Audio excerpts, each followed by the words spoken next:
가맹사업이 뭔지 정의를 드렸고, 여기서 진짜 그 왜 이걸 잘 알아셔야 되냐면, 가맹거래사 시험에도 마찬가지인데요. 항상 서설에 쓸 게 없으니까 가맹사업이란 뭐 이러이러한 게 운영되는 시스템을 말한다라고 일단 썰을 풀고 시작하거든요. 그래서 예를 들면 가맹계약이란 이런 조건으로 체결하는 계약을 말한다. 뭐 이런 식으로 썰을 풀고 그다음에 막 이렇게 답을 써요. 그러니까 가맹사업을 좀 정의를 앞전에다가 이렇게 풀고 가면 분량도 좀 많아지고 얘가 사업에 대해서도 알고 있고 뭐 이런 식으로 해석이 될 수 있어서 이 정의를 암기하는 건 엄청 중요한 거고요. 여기서 가맹금의 정의를 이제 시험에 주로 나왔던 유형들이고요. 요즘 출제 경향은 제가 이제 잘 안 봐가지고 이제 예전에는 그랬어요. 왜냐면 예전에 제가 가맹거래사 되고 나서 돈을 하나도 못 버는 거예요. 일이 하나도 없어가지고.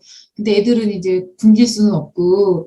그래서 어떤 걸 하면 돈을 벌 수 있을까. 근데 블로그 올려도 문의가 하나도 안 오고.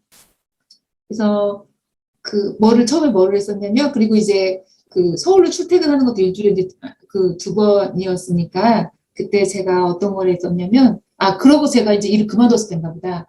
수입이 딱 없는 거예요. 그래서 가맹거래사 시험을 2차 준비하시는 분들을 약간 가외? 스터디? 왜냐면 그때는 학원이 없었어.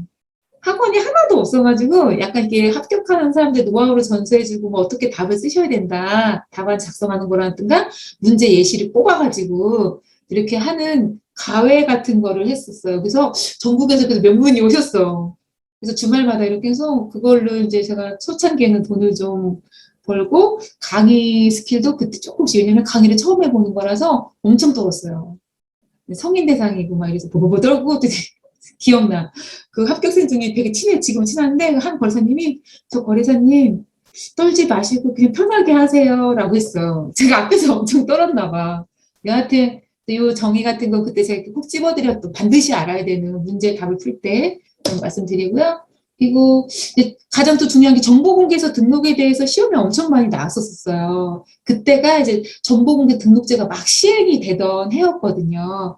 그래서 정보공개서가 뭔지 이제 이런 취지, 뭐 이런 것들, 그런 건데, 제가 아까 가맹거래사 업무가 요 정보공개서를 만들어 드리는 거, 만들어서 공정거래위원회에 등록하는 게 이제 제 업무라고 말씀을 드렸잖아요. 그래서 여기는 이제 제 자문사였던 안경 매니저 정보공개서인데, 물론 이제 지금은 자문 계약은 끝났지만, 그래서 요 정보공개서를 공정거래위원회에 이제 등록하는 업무고요. 이 정보공개서가 뭐냐면, 이제 사실, 가맹 공부에 대한 웬만한 창업자들이 궁금해할 내용은 다 들어있어요.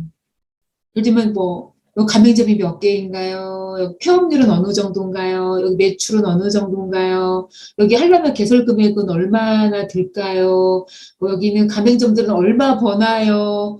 진짜 다 궁금한 거잖아요. 이런 게 다 들어있어요. 지금 내가 궁금해서 생각해 볼 만한 질문들이 다 들어있는데, 예전에는 가맹 공부들이 아까 서두에도 말씀드렸지만, 자기네 거 해서 꼬셔가지고 돈을 빼앗을 목적으로 되게 부풀려서 얘기를 한단 말이에요. 우리 거 하면요, 돈 얼마 벌어요. 우리 회사 매출 이 정도예요. 막 이렇게 너무 뻥을 많이 치니까, 이제 그 피해자들이 많이 나왔다고 했잖아요. 그래서 니네 그렇게 뻥 치지 말고, 니네 그런 내용들을 정보공개서라는 문서에 담아서 공정거래위원회에 등록해라라고 법이 바뀐 거예요. 그래서 이제 여기에 들어간 내용은 당연히 공정거래위원회에서 현장까지 가보진 않지만 증거 자료를 이렇게 다 제출해야 돼요. 예를 들면 우리 회사 얼마 번다라고 이제 뻥을 칠 수 있잖아요. 예를 들면 저도 나 팔로워 30만 명이다 뻥 칠 수 있잖아요. 이렇게. 그러면 너 계정 뭐야? 이렇게 해가지고 이제 들어가 보면 뽀록 나는 거잖아요. 그런 거랑 비슷하게 사실을 확인하겠다는 건데, 예를 들면 우리 회사 매출은 얼마예요? 라고 하면, 그 재무제표를 제출해야 되고요. 우리 가맹점 5,000개예요. 이렇게 뻥치고 싶잖아요. 그러면 가맹점 리스트를 내야 돼요. 근데 가맹점 리스트를 뻥칠 수도 있겠지. 그죠? 근데 가맹점 리스트를 불시에 공정위가 거기를 전화해요. 확인해요. 없다. 이렇게 없었다. 그리고 계약서도 다 나중에 너 여기 가맹점 5,000개라고 썼는데 5,000개 계약서 다 갖고 와봐. 이렇게 되거든요. 그게 뻥이면 난리 나는 거거든요. 그러니까 이제 가맹점이 몇백 개네, 우리 매출액이 몇억, 몇십억이네, 이렇게 우리 점주들 얼마 버네, 이런 거 뻥을 잘 못 치게 된 거예요.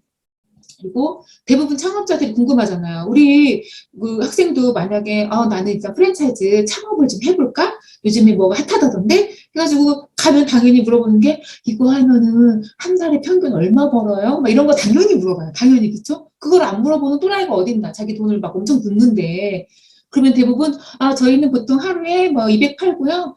한 달, 뭐 일주일에 한 번씩 쉬셔도 저희 6천원 무난합니다. 막 이렇게 얘기하시거든요.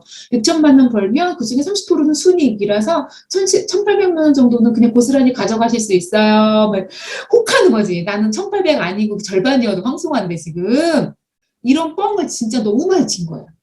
그래서 그 정보공개서에 니네 점주들 작년에 얼마 벌었나 밝혀. 그래서 밝히면 왜 그렇게 나왔는지 근거 자료를 제출해. 그래서 공정위에다가 전년도 점주들 뭐 포스 매출액이라든가 아니면 본사가 점주님들한테 물량을 공급한 거래액 있잖아요. 예를 들면 이제 치킨이야. 그럼 본사가 닭도 공급했을 거고 소스도 공급했을 거고 뭐 콜라니 뭐니 막 공급할 수 있잖아요. 그럼 예를 들면 본사가 요 정도 이제 10,000원에 받으면 내가 그래서 튀기고 이윤을 붙여서 내가 만약 25,000원에 판다. 이럴 수 있잖아요. 그죠? 본사한테 10,000원어치 받으면 나는 그걸 25,000원에 팔아요. 이러면 그 공급가액이 차지하는 비율 대비 매출액을 추정할 수 있잖아요.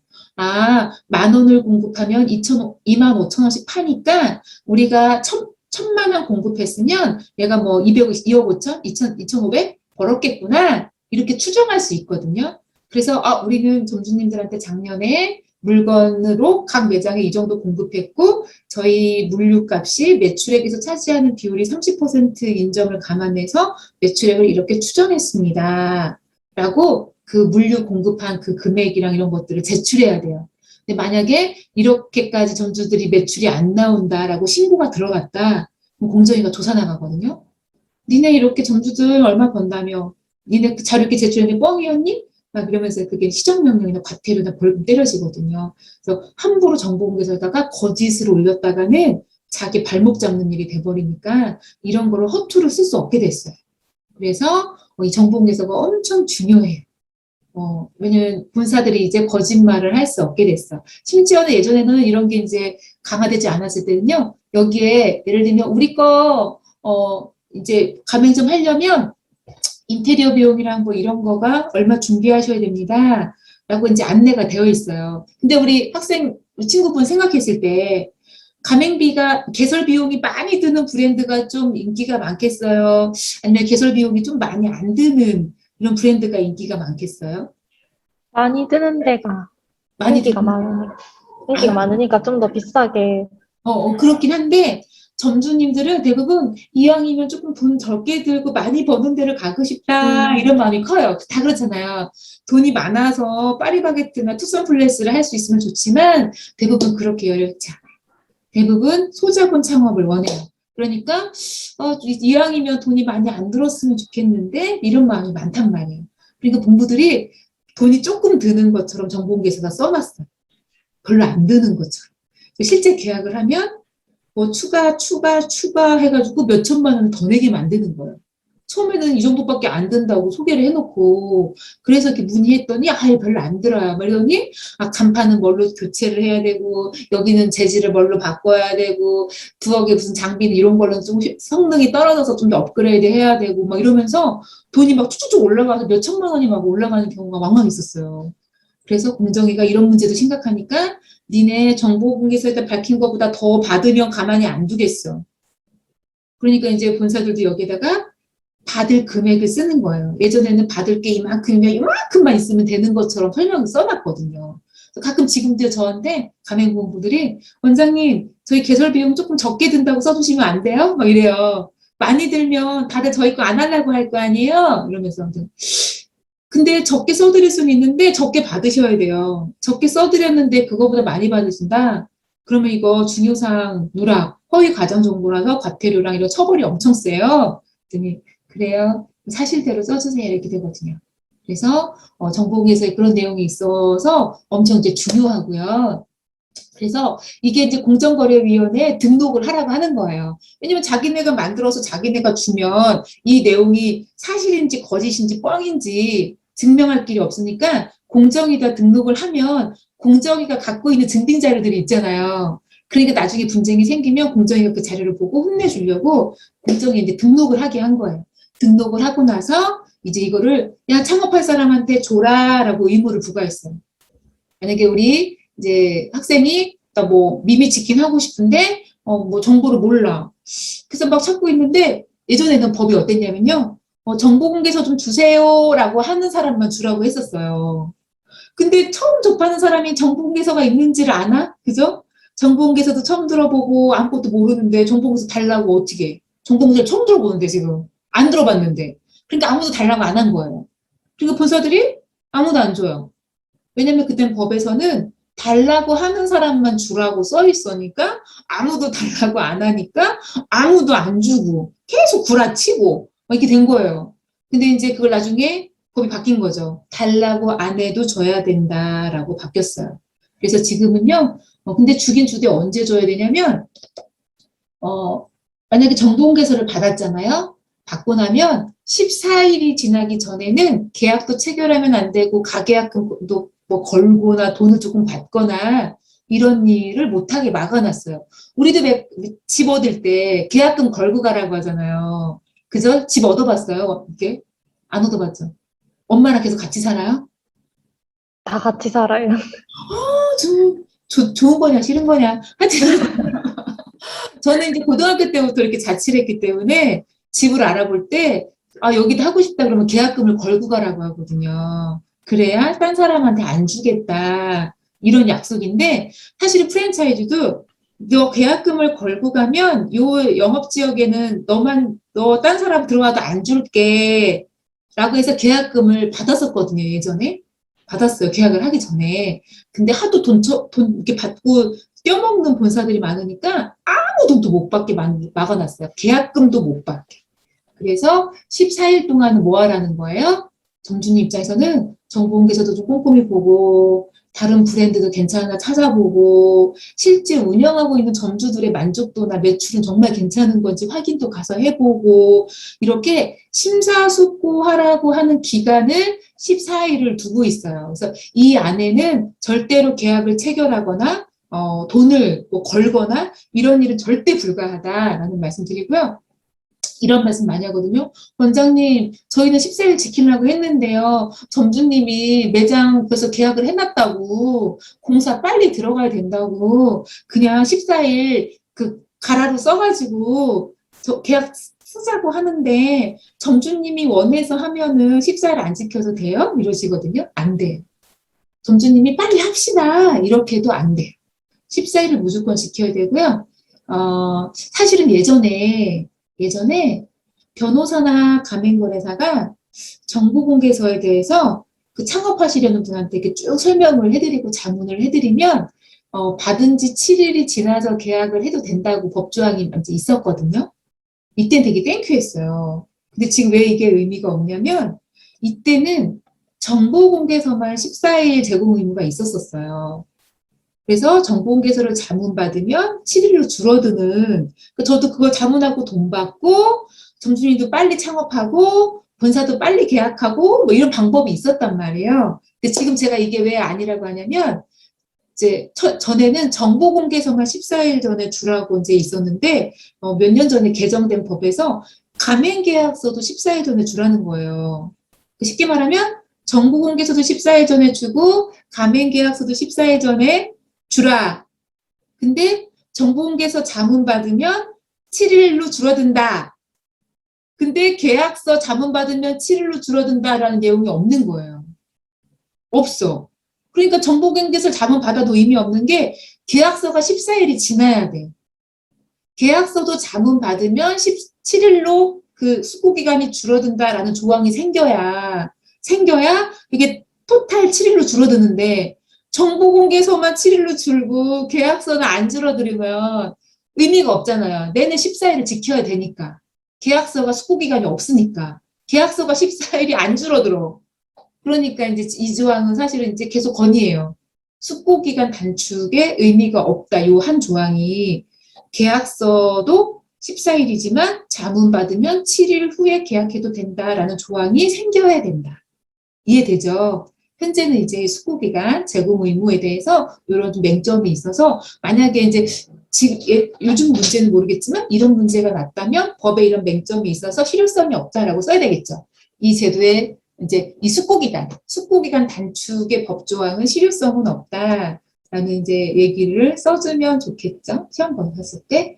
그래서 이런 것들은 참고적으로 해도 주변에 프랜차이즈 하시는 분들 많잖아요. 아니면은 일단 아이템이 좀 없으니까 일단 프랜차이즈에서 경험 쌓고 나중에 내 거 해봐야지 이런 분도 있거든요. 그래서 창업을 하시려는 분들한테 이런 정보는 상식적으로 알려주면 그냥 정보공개에서 꼭 받아야 되는데 거기에 뭐 이런 게 다 있나 봐. 그 다른 거랑 좀 비교해봐. 이렇게 얘기해주면 좋잖아요. 그죠? 그래서 만약에 다 이제 정보공개서를 안 받았지만 이 프랜차이즈 본사가 너무 마음에 들어. 그리고 나한테 해준다는 게 너무 많아. 그래서 계약을 딱 했어. 계약을 했더니 이 새끼가 완전 변한 거야. 그래가지고 막, 내준다는 것도 안 해주고 막. 그래서 이 계약을 깨고 싶어. 근데 그냥은 계약이 안 깨지거든요. 왜냐면 서로 도장 찍고 날이나 그 합의했잖아요. 계약 기간도 정하고. 그러면 임의로 계약을 내가 해지한다 그러면 손해배상이나 위약금을 물어야 되는 거예요. 그런데 정보 공개서로서는 못 받았네요. 그래서 계약 해지하고 돈 돌려받고 싶어요. 라고 얘기할 수 있어요. 이유가 뭐다? 정보 공개서를 못 받았거나 받긴 받았는데요. 14일이 안 지났는데 계약하자고 했어요. 그래서 받고 6일 만에 계약했어요. 이런 사유가 있다. 그러면 전에 얘기했던 거랑 너무 달라서 믿지 못하겠네요. 돈 돌려주세요. 계약은 없던 걸로 하고 싶어요. 라고 할 수 있는 정당한 사유가 있다는 거예요. 그래서 정보공개서를 받았냐 안 받았냐, 받았는데 14일이 지났냐 안 지났냐는 저희가 분쟁할 때 항상 제일 먼저 여쭙는 거예요. 받았어요? 뭘로 받았어요? 아니면 못 받았어요? 받았는데 며칠 후에 계약을 했어요? 이런 내용을 파악하고 이제 분쟁 조정 조서를 쓰거든요. 상황이 어땠다라고. 그래서 이제 이걸 4개월 이내 계약하고 4개월 이내면 이 사람이 날 속였는지 안 속였는지 장사가 정말 생각만큼 되는지 안 되는지 판단할 수 있는 시점이라고 공정위는 보고 계신 것 같아요. 우리도 이제 남자친구 저 남편 만났을 때 처음에는 엄청 잘해주다가 우리가 이제 뭐 서로 사귀자 하고 막 태도가 돌변하거나 무관심하거나 해주는 거 안 해주고 막 이런 놈 있거든요. 특히 결혼하고 나서 안 해주는 놈도 많거든요. 그럴 때 이제 물리고 싶잖아요. 결혼은 물리기가 쉽지 않지만 정보공개서는 요거 이제 간행계약은 요거 안 주면 좀 물리기가 수월하다라는 상식적인 말씀을 좀 드려봐요. 저 본사는 정보공개서를 등록을 해야 되고 그 등록된 거를 창업하려는 분한테 달라고 안 해도 반드시 줘야 하고 주고 나서는 14일이 지나기 전까지는 절대 계약할 수 없다. 만약에 그 전에 계약했을 때 문제가 발생하면 그 책임은 본사가 진다. 여기까지 이렇게 이해하시면 되고 실제로 제가 서울시 법률상담관 할 때 어떤 상담이 있었냐면 어떤 이제 막 시작한 프랜차이즈 본부예요. 이 대표님이 되게 젊고 열정이 많았나 봐. 그래서 이 창업하시려는 분한테 진짜 저희 거 선택하신 건 너무 잘한 거고 저희 대표님 마인드가 너무 좋으시니까 우리 브랜드의 시그니처 매장으로 삼아서 저희가 온갖 지원을 다 하겠다. 우리도 매장이 잘 돼야 가맹점 개설이 쉬우니까 대표님 마인드를 보고 대표님이 어떤 이런 열정과 이런 거 봐서 전폭적인 지원을 할 건데 뭐뭐뭐뭐 이렇게 지원을 해드리겠다. 시그니처 매장으로 만들겠다. 이렇게 약속을 받은 거예요. 그래서 대표님 열정도 대단하고 그래서 선택한 거야. 근데 계약금을 다 내고 공사를 딱 하고 어때요? 연락이 안 돼. 대부분 남자 새끼들도 그런 패턴이 많잖아요. 한번 이렇게 마음 주고 나면 연락도 안 되고 연락 잘 안 받고 막. 그래서 그 가맹본부도 연락이 잘 안 되고 지원해주기로 했던 것도 안 해주고 나중에 막 자기가 막 찾아보니까 시그니처 매장이 다른 데 있어. 근데 저는 희한하게 그거예요. 대표님, 정주님한테 대표님, 근데 계약하기 전에는 그 시그니처 매장이 있다라는 걸 왜 모르셨어요? 그랬더니 안 알아봤다는 거. 우리 이제 결혼 안 하셨지만 제가 항상 결혼에 빗대거든요. 프랜차이즈가. 인생 망치기도 하고 인생이 풀리기도 하고 결혼 잘못하면 보통 그렇다고 하잖아요. 프랜차이즈도 본사 잘 만나면 이게 우리 식구도 다 먹여 살리고 자식도 키우고 되게 땡큐하지만 잘못 만나면 패가망신하거든요. 전 재산 날리기도 하고요. 그래서 결혼할 때 배우자 선택하는 것만큼 신중해야 된다고 하는데 대부분 우리 이제 결혼 잘못한 이제 부츠분들 보면은 이 사람이 결혼 전이랑 말이 너무 틀리다. 이런 사람인 줄 몰랐다. 우리도 이제 남자친구 헤어질 때 이런 사람인지 모르고 막 그러잖아요. 근데 언제 아냐면 사귀고 나서 알아요. 그리고 결혼하고 나서 이 인간이 바람기가 많다, 집이 부자라는 거 뻥이다, 이거를 결혼하고 되게 잘 알아. 근데 결혼하기 전에 몰라요. 근데 가맹본부도 점주도 마찬가지로 여기가 매출이 별로 없다, 시그니처 매장이 따로 있었다, 뭐 이거를 그러니까 계약하고 나면 알아. 그러니까 뭐 그동안 너무 방심하는 거야. 너무 믿고. 그걸 미리 찾아봐야지. 진짜 시그니처 매장은 없나? 인터넷만 찾아도 거기 매장 리스트가 나오잖아요. 그죠? 나오잖아요. 그 지역에. 예를 들면 뭐, BBQ 매장이 지도로 쫙 검색이 되는데 어디 무슨 정보지 막 해가지고. 그럼 아무리 신생이라고 해도 몇 개 있는 게 뜨겠죠. 그럼 뭐 가보면 되는 거고. 그리고 뭐 재무제표 같은 거 보거나 본사 방문해 보거나 아니면 경쟁을 물어보거나 이러면 이 대표의 상태 이런 거 다 웬만한 거 알거든요. 근데 웬만한 거를 대부분 계약하고 나서 알아봐. 그러니까 이제 그게 문제가 되는 거야. 돈 다 줘버렸고 공사 다 끝났는데. 근데 이제 그런 문제가 있다. 뭐 해주기로 해도 뭐 잘 안 해주니까. 대부분 정보공개서를요 직접 만나서 이렇게 사인을 내가 너 언제 줬다 라는 확인을 직접 만나서 서류에 이제 몇 월 며칠 2021년 10월 30일 경남과기대 사무실에서 정보공개서를 제공하였음을 확인합니다. 이렇게 자필로 써야 돼요. 왜냐면 이게 가끔 본사 직원이 날짜를 자기가 임의로 막 고쳐 쓰고 제공했다고 막 이러거든요. 그래서 실제 그게 필적 감정까지 들어가고 이랬던 사람들이 있었어요. 분쟁할 때.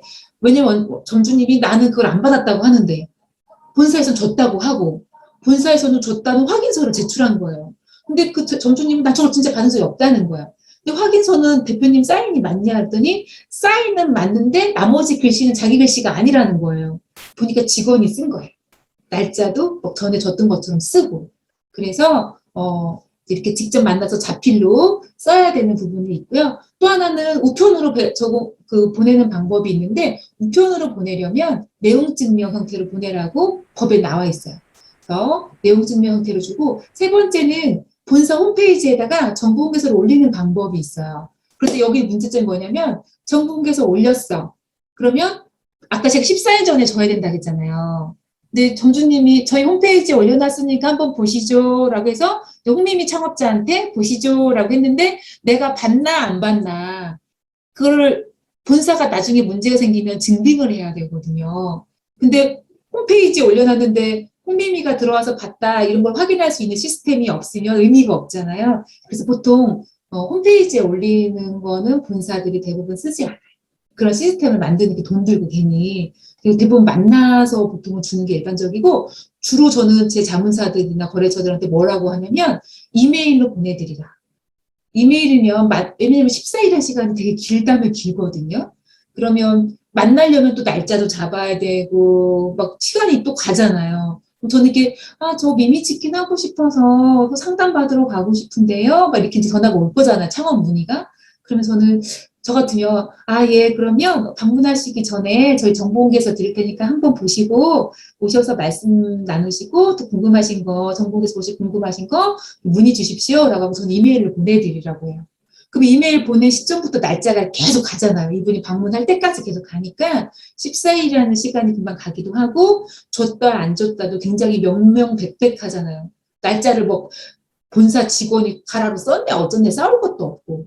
그래서 이 네 가지 방식으로 정보공개서를 주셔야 되는데 보통은 만나서 내지는 이메일로 보내는 방법이 좀 합리적이고 이 네 가지 방법은 법에서 정하고 있는 방법이다라는 말씀을 드려요. 이제 아까 제가 가맹거래사로 취업을 하게 되면 예를 들면 이제 뭐 서울시 공정거래위원회에서는 이런 변경 등록 업무를 하는 거예요. 변경 등록 내용이랑 증빙 자료랑 맞게 왔나 심사를 하는 거 그런 걸 가맹거래사들이 하고 또 컨설팅 회사나 저처럼 이런 걸 운영하게 되면 이 변경 등록 업무가 해마다 들어와요. 그래서 저는 처음에 어떤 우려가 있었냐면 처음에 정보공개서를 만들 때는 제가 비용을 이렇게 딱 받고 만들어 드리잖아요. 근데 계속 거래처가 안 늘면 나는 이제 수입이 없는 건가? 이렇게 생각이 들었어요, 처음에는. 왜냐면 처음에 신규로 이렇게 들어오면 그 당시에는요, 정보개설한 계약서 만들어 드리는 비용이 벌써 14년 전이니까 그때는 200만 원 받았거든요, 그 서비스를. 근데 막 그냥 그지 같은 거래사들이 가격을 내려가지고 지금은 금액이 엄청 다운됐어요. 정보개설한 계약서 만들어 드리는 이 비용이 70에서 80만 원 정도 보통 받아요. 그래서 그게 계속 들어오면 좋지만 가맹본부가 계속 생기는 것도 아니고 또 거래사들이 워낙 많으니까 서로 업무를 막 체가면 저한테 오는 게 별로 없을 수 있잖아요. 그래서 나 돈을 이제 그다음 어디서 벌어야 되나 이런 생각을 했는데 이 변경 등록을 해마다 해야 돼요. 그래서 업데이트를. 그러니까 제가 만약에 거래처가 뭐 50개다. 그럼 50개 업체를 해마다 제가 관리를 업데이트를 해드리니까 그거에 대해서 수수료를 받거든요.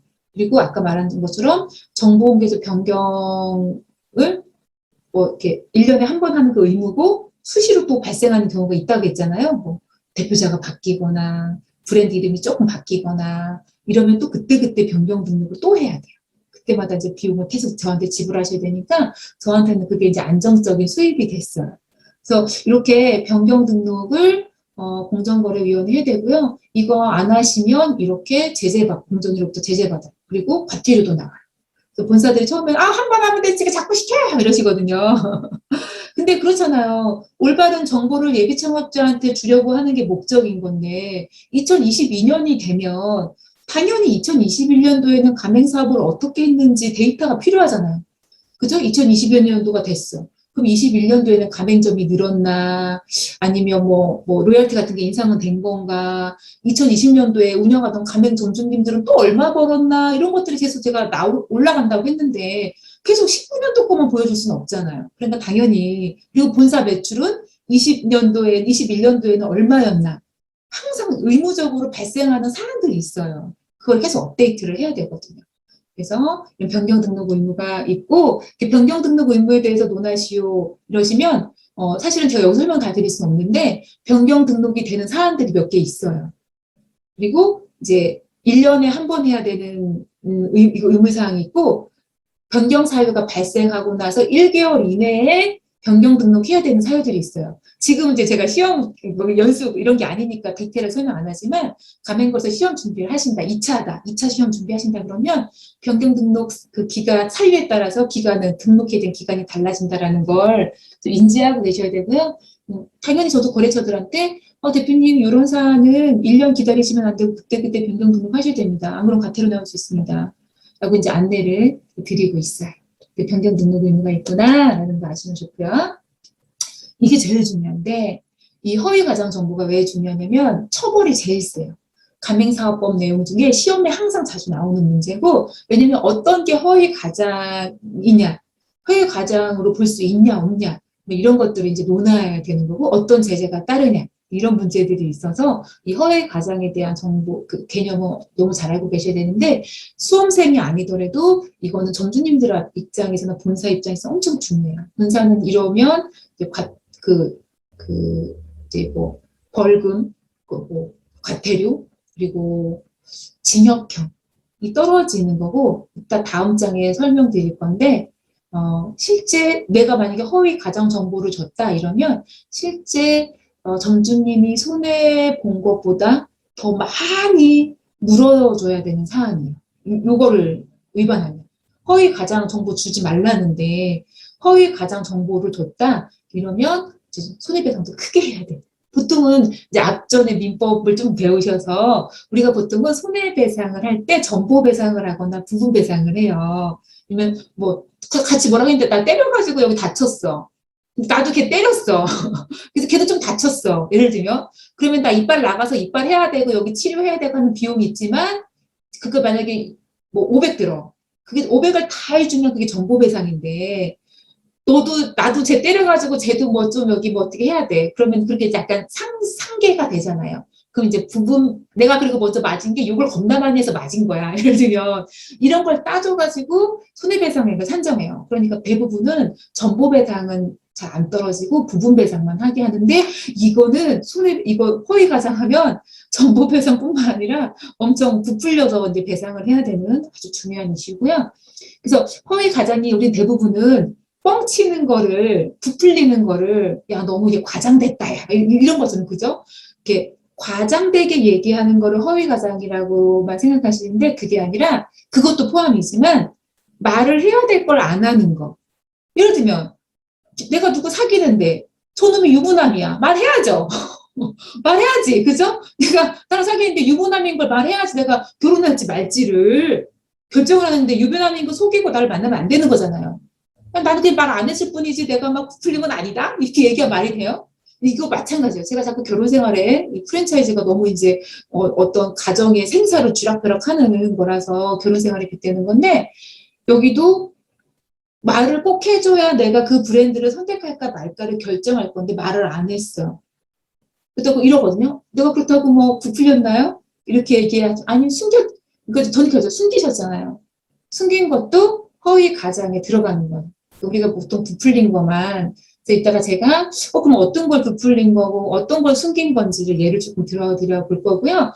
대부분 부풀리는 건 뭐냐면 매출액 얼마 번다 얼마 남는다 이거를 많이 좀 부풀려요. 그게 조금이면 누가 가맹 계약을 하려고 하겠어요. 그러다 보니까 법에는 어떤 내용이 있냐면 이, 이 매출이나 수익에 관한 얘기를 하려면 문서로 줘라라고 해요. 문서로 줘라. 그리고 그 문서로 줬던 내용들이 어떤 근거가 되는 자료들은 사무소에 반드시 비치하고 있어서 예비 창업자가 보고 싶다고 할 때는 언제든지 보여줘야 된다라고 되어 있어요. 근데 문제는 제가 분석을 많이 해봤더니 대부분 우리 학생도 생각해봐요. 이거 하면 얼마 벌어요? 라는 얘기를 하나도 안 했는데 이 브랜드를 할 것 같아? 안 할 것 같아요? 저한테 물어봤는데 글쎄요. 열심히 하시기 나름이에요. 라고만 얘기해. 만약에 제가 본부인데. 열심히 하시면 많이 벌고 열심히 안 하시면 잘 못 버실 거예요. 라고 얘기하면 하겠어요? 안 한단 말이에요. 그죠? 그건 잘 안 해요.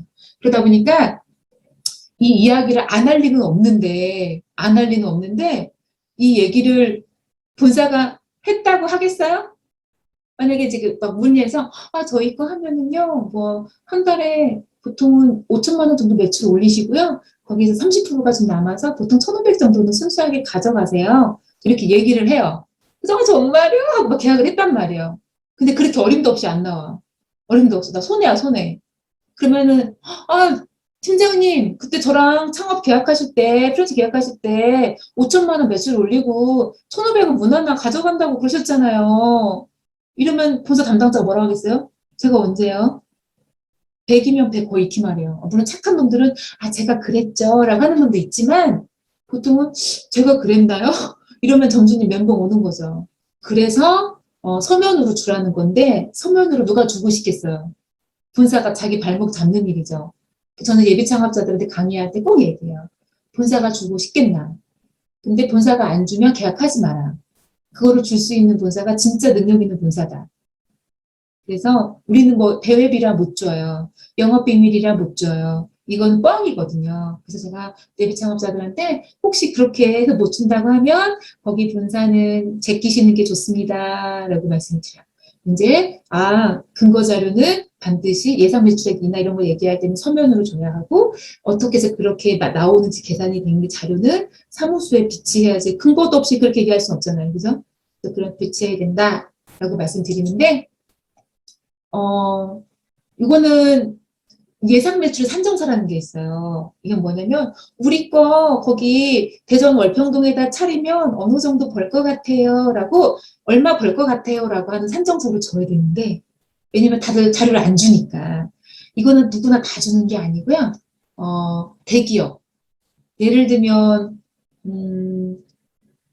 뭐 SPC 그룹이라든가 파리바게트 아니면 편의점 이런 데는 창업하시려는 분한테 다 얼마 벌 것 같아요? 라고 반드시 줘야 돼요. 반드시. 내가 달라고 안 해도.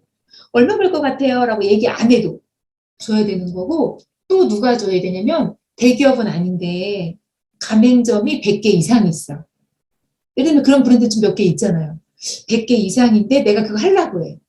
근데 여긴 대기업은 아니야. 그래도 그거 저희 대전 월평동에다 만약 거기다 차리시면 이 정도 버실 것 같습니다. 라고 예상 매출 산정서를 반드시 주게끔 법에서 만들어 놨어요. 그러니까 이거보다 열악한 본부들은 안 줘도 되긴 해요. 그래도 똑똑한 창업자라면 그래도 받고 싶어요 라고 해서 받아둬야 이렇게 매출이 안 나올 때 네가 이렇게 나온다고 했는데 안 나오니까 돈 돌려주고 손해배상하고 이렇게 계약 끝내자. 이렇게 할 수 있는 거지. 그렇게 나온다고 말했었잖아요. 이렇게 하면 소용없다는 거야. 그래서 그리고 요 예상 매출 산정서는 가맹본부가 보관을 하셔야 되는데 5년 동안 보관 의무가 있다. 그래서 예를 들면 허위 가장 정보에 대해서 논하시고 하면 이런 얘기 다 써야 되는 거예요. 허위 가장 정보의 피해를 막기 위해서 예상 매출 산정서를 제공하도록 규정이 되어 있는데 이것을 반드시 제공해야 되는 가맹본부는 대기업이거나 가맹점이 100개 이상인 가맹본부들은 의무적으로 예상 매출 산정서를 가맹점의 예비창업자에게 제공해야 한다. 뭐 하고 이 문서는 계약 체결 이후라도 5년 동안 가맹본부에게 보관할 의무를 부여하고 있다. 뭐 이런 식으로 이제 서술을 해야 되는 거죠. 이것도 아셔야 되고. 아까 제가 두 가지라고 했잖아요. 보통 허위 가장이 뭐냐면 부풀리거나 말해야 되는 걸 안 해주거나 이건데 첫 번째는 여기는 다 아까 말씀드린 것처럼 뭐 얼마 버는데 부풀려서 얘기하는 것들이 대부분 그런 거고요. 아니면 이런 것들 뭐 거기 지금 관공서랑 대학교 들어오기로 해가지고 입점만 하시면 대박이에요. 막 이런 데 있거든요. 이제 그래요? 거기 대학교도 들어오고 막 이럴 예정이에요? 막 이렇게 이럴 수 있잖아요. 그런 게 근데 사실 여부가 확인이 안 됐는데 신도시가 얼마나 힘들어요. 신도시 난리도 아니에요. 왜냐면 거기 사람이 입주민이나 이런 기관이 다 찰 때까지 호호벌판에 나 혼자 창업하신 청춘이 많단 말이에요. 이게 무슨 일이에요. 그죠? 그래서 저 화면이 이렇게 작아졌죠? 보고 계시죠? 네네네. 네.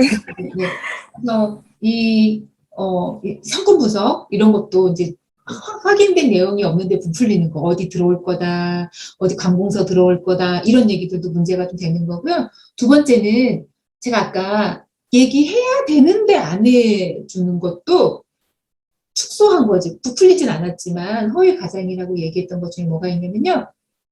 아까 정보공개서에 뭐뭐뭐뭐뭐 기재돼야 돼요라고 말했어요. 그죠? 그 법에 정해져 있어요. 근데 그거를 만약에 정보공개서에 그 내용을 안 썼거나 썼는데 아까 제가 뭐 예를 들면 우리 거 하려면 뭐 8억 8천만 원 들어요. 이래야 되는데 뭐 5천만 원 드는 것처럼 써놓은 거 있잖아요. 써놓으면 안 된다고 말씀드렸잖아요. 이런 것도 여기 해야 된다는 거예요. 부풀리진 않았지만 축소한 거잖아요. 나 돈 5천만 원 있으면 되는 줄 알았는데 보니까 1억 가까이 있어야 되는 거였어. 이걸 사실은 말해야 내가 이걸 할지 말지 결정할 수 있는 거였잖아요. 그죠? 그래서 이런 것들 아니면 이런 거 있어요. 저희 뭐 최저 보장합니다. 이런 거 들어보셨을 것 같아요. 어디서 들어갈게요? 편의점. 회사 계약할 때 저희 뭐 최저 보장해드립니다. 이렇게 써 있으면 보통 어떻게 생각할 것 같아요? 최저 보장을 한다는 게? 보통은 내가 매출을 이 정도 못 올리면 당연히 이만큼 채워주나? 다 그렇게 생각하는 거예요. 저도 그렇게 생각했어요. 세상에 매출액이 너무 저조하면은 본사가 조금 이렇게 채워주시는구나. 대단한데? 이렇게 생각했어요. 그게 아니라 최저 보장은 이런 조건, 이런 조건, 이런 조건, 이런 조건, 이런 조건 다 충족했을 때 지원해 주는 거야. 근데 이런 거 다 충족하려면 망하기 직전인 거야. 이 조건을 충족하는 사람이 없어. 충족하면 망하는 거니까. 근데 그런 조건을 충족해야지 이 뭐 최저 보장을 해주는 건데 그냥 그런 거는 표시를 잘 안 해놓고 그냥 뭐 최저 보장이 그냥 되는 것처럼 이런 것도 당연히 기만적인 거죠. 그냥 최저 보장 해주면 다 되는 것처럼 이해가 되잖아요. 근데 조건이 굉장히 까다로운데 그걸 밝히지 않았잖아요. 그래서 그런 것도 문제가 되는 거고요. 예를 들면 이런 것도 해당이 될 수 있을 것 같아요. 실제로 제가 아시는 어떤 창업자분께서 그 대표님의 그 역량이 너무 뛰어나다는 거예요. 대표님의 마인드. 예를 들면, 우리 누구죠? 우리 그 골목식당 백종원 대표. 그러니까 만약에 백종원 대표의 어떤 역량과 사업성과 이런 거를 기대하고 백종원 대표가 운영하는 회사의 브랜드를 창업하신 분도 있잖아요. 진짜 있거든요. 왜냐면 백종원 대표의 인지도, 그분의 어떤 실행력, 사업성 이런 것들이 좋아서 그거를 선택했는데 예를 드는 거예요. 근데 백종원 대표가 갑자기 그걸 다 넘겼어. 내가 창업 계약하자마자 한 달 안에 대표자가 바뀐 거야. 근데 대표자가 갑자기 바뀐 게 아니고 그런 논의가 계속 있죠. 그죠? 대표자가 갑자기 바뀌지 않거든요. 근데 백종원 대표가 이거를 다 넘길 거라고 소문이 돌면 가맹 계약이 안 될 것 같으니까 그런 얘기를 안 한 경우도 있거든요. 그럼 이거는 기만적인 거죠. 백종원 대표가 이 사업체를, 이 브랜드를 다른 데 넘길 겁니다. 그래도 지속적으로 저희가 이렇게 지원이 가능합니다. 라고 얘기를 했어야지. 백종원 대표가 하는 건 줄 알고 나는 한 건데, 백종원 대표가 안 하는 거면 난 큰 의미는 없거든요. 예를 들면, 이런 것도 말 안 한 것 자체가 여기에 해당이 될 수 있다. 라는 말씀을 드려요. 그래서, 허위 과장 정보 이제 두 가지 유형이 있구나. 라고 이해하시면 좋을 것 같고, 예를 들면 이런 것도 있어요. 정보공개에서 또 뭐가 밝혀야 되냐면, 가맹 공부들이 좀 힘들긴 한데, 우리는요, 예를 들면 인테리어를 저쪽 업체랑 거래하게 하고, 저희는 얼마를 좀 받고 있어요. 그, 우리 백마진, 그죠? 뒷돈. 이런 건 이해하시죠? 근데 그런 거를 보통은 판매 장려금이나 리베이트라고 표현을 해요. 근데, 예를 들면 본사들이 인테리어를 직접 할 수는 없어. 그런데 인테리어를 하는 업체를 지정해. 대표님, 창업자께, 사장님, 저희 거 하시려면 인테리어는 저기 미미 인테리어에다가 의뢰를 반드시 하셔야 돼요. 거기다가 맡기셔야 디자인 되게 잘 나오고 문제없이 시공이 돼요. 그래서 알겠어요 하고 좀 비싸게 그 업체에다 맡겼어. 근데 사실은 내가 그 업체한테, 가맹본부가 그 업체한테 이렇게 건건이 연결할 때마다 몇 프로씩 이렇게 백마진을 받는 경우가 있거든요. 예를 들면 그것도 있지만, 예를 들면 물류. 사장님, 저희 치즈는 저쪽 공장 거 치즈 쓰셔야 됩니다. 강요할 수 있어요. 왜냐면 그 치즈가 너무 좋고, 우리 제품이랑 되게 궁합이 잘 맞아서 그 치즈가 아니면 맛이 안 나. 그럼 그 치즈를 구입하라고 강제할 수 있거든요. 그러면은 그 치즈, 미니 유통에 치즈를 쓰셔야 돼요. 라고 이제 강제를 해서 알겠습니다. 하고 거기서 계속 치즈를 받았어. 그런데 보니까 그 치즈 회사한테 가맹본부가 약간의 뒷돈을 받아요. 그러면 정보공개서에 그걸 다 밝히게 되어 있어. 우리는 치즈 업체랑 강제를 하는 대가로 얼마 받습니다. 인테리어 업자로부터 몇 프로의 판매 장려금을 받습니다. 리베이트를 받습니다. 라는 거를 밝혀야 되거든요. 근데 여기 회사가 지금 여기 신결내 있잖아요. 우리는 그렇게 어떤 특정 거래 상대방이랑 거래하게 하고 경제적 이익을 수취하지 않는다라고 정보공개서 밝힌 거예요. 우리는 안 받아요. 이렇게 소개만 하는 거예요. 이렇게 써 있는 거, 정보공개서에. 공정위가 가끔 이렇게 직권조사 같은 거 나갈 때 있거든요. 이렇게 조사를 했더니 엄청 받았어. 왜냐면 그 업체를 왔다 갔다 한 내역들이 있잖아요. 그래서, 여기 허위 가장 정보 제공 의무 위반으로 이렇게 이제 처벌을 받았던, 제재를 받았던 사안입니다. 그리고 하나만 더 하고 좀만 더 쉴게요. 아까 제가 허위 가장이 제일 중요해요. 시험에도 되게 잘 나오고 문제는 손해배상이 엄청 커져요 라고 했는데 그 단어가 뭐냐면 징벌적 손해배상이라는 거예요. 이 의미가 뭐냐면 이렇게 손해배상은 상대방한테 손해를 입혔으면 손해를 배상을 하는 게 이제 민법상 그죠? 맞는 건데 만약에 본사가 뻥쳤어. 이렇게 번다고 얘기하고 이럴 거라고 얘기하고 그래서 내가 그걸 믿고 창업을 했는데 매출이 어림도 없고 이익이 어림도 없고 그래서 손해가 계속 커지고 있는 거예요. 이 허위 과장 때문에. 그래서 내지는 또 뭐가 있냐면 징벌적 손해배상이요. 내가 잘못한 것도 크게 없는데 나한테 갑자기 물량을 공급을 확 줄여버려. 아니면 내가 되게 잘못한 것도 없는데 일방적으로 계약을 끝내버려. 이럴 때도 이 징벌적 손해배상이 들어가는데요. 이 징벌적 손해배상은 실제 점주님이 이렇게 허위 가장 정보를 받았거나 아니면 부당하게 계약이 이게 종료되거나 거절되는 사안이 발생했을 때 부당하게 계약이 합리적으로 정상적으로 계약이 해지되는 건 얘기하는 게 아니고요. 부당하다. 나 억울하게 계약이 해지됐다라는 경우랑 허위 가장된 정보를 줘서 내가 그걸 믿고서 창업하는 바람에 이게 막 재산적 손해가 커졌다라고 하는 이유가 발생이 되면요. 손해배상을 청구할 수 있는데 징벌적 손해배상 청구할 수 있어요. 이거는 점주님이 손해받은 거의 3배. 내가 1억 손해받았다? 3억까지. 손해배상은 청구할 수 있어요. 물론 세배까지 청구했다고 해서 세배가 다 받아들여지는 건 아니지만, 일단 뭐 1.5배가 됐든 2배가 됐든 2.5배가 됐든, 그거는 이제 법원이나 공정이 판단이 있어야 되겠지만, 기준이 이렇게 딱 만들어진 거죠. 그래서, 의미는 뭐냐면요. 너 본사, 너 점주님한테 이렇게 손해를 끼쳤으니까 손해배상 해야 되는데, 아주 나쁜 짓으로, 나쁜 방법으로 손해를 끼쳤으니까 벌 받아.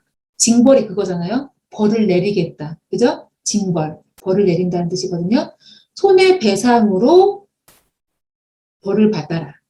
라고 해서 점주님이 실제 입었던 손해보다 최대 3배까지 손해배상을 하게 하는 것. 이게 징벌적 손해배상이고, 징벌적 손해배상이 적용되는 경우는 허위 가장된 정보를 줬거나 아니면 불공정 거래 행위 중에 부당한 거래 거절이 있거나 또 하나는 보복 조치인데 보복 조치는 뭐냐면요. 나 공정위에 신고했어. 내지는 너 공정위가 나 조사하는데 너 협조했어. 너 점주 너 협조했어. 뭐 이럴 때 보복하는 거거든요. 근데 그럴 때도 손해배상, 징벌적 손해배상이 적용이 된다. 요 사안만 징벌적이고 정보공개해서 안 줬다. 이걸로 징벌적은 아니에요. 이해되셨죠? 이거 세 개로만 위반했을 때 징벌 손해배상이고요. 우리 또 좀 쉬셨다가 6시에 마지막 수업 진행하도록 하겠습니다. 네. 네.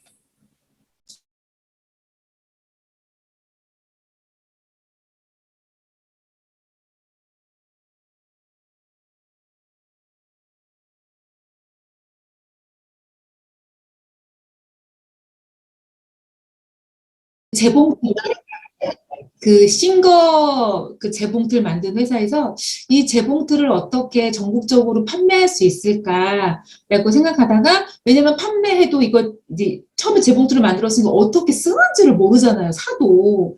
그러니까 이런 거를 쓸 수 있게끔 지도하는 사람들을 이렇게 지역별로 모집해서 그 사람이 지역적으로 판매하게 하고 대신 재봉틀 쓰는 법도 알려주고 이렇게 해서 자기네 제품을 이렇게 확대 펼쳐나가는 건데 이 지역에서는 그래 네가 재봉틀 팔고 재봉틀 기술 가르쳐주고 너만 해라고 시작했던 게 이제 프랜차이즈예요. 당연히 그래서 프랜차이즈는 영업 지역에 대해서 내가 보호를 내 어떤 전용 지역을 인정받고 들어간다라는 게 되게 상식적이거든요.